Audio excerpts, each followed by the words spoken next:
हाफ़िज़ ज़ुहैब साहब से दरख्वास्त करूँगा कि वो आएँ, वो गुफ्तगू करें और अच्छे अल्फाज में गुफ्तगू करना।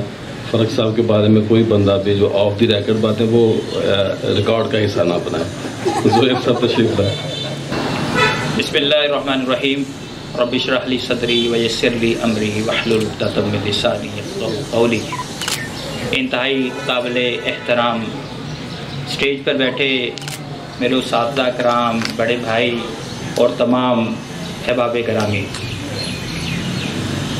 अभी जिस तरीके से पीर साहब हुक्म फरमा रहे थे कि नफ्सा नफ्सी का दौर है और इस दौर में आपकी एक कॉल पर, आपके एक हुक्म पर किसी का आ जाना, मैं समझता हूँ ये बहुत बड़ी सआदत की बात है।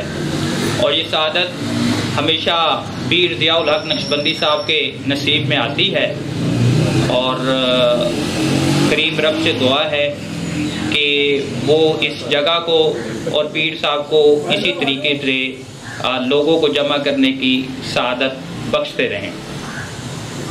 आज की जो महफिल है वो पंजाब यूनियन ऑफ जर्नलिस्ट के नौ मुंतखब सदर जनाब चौधरी फर्रुख शहबाज वड़ाइच साहब की जो अभी नामजद हुए हैं उनके एजाज़ में है।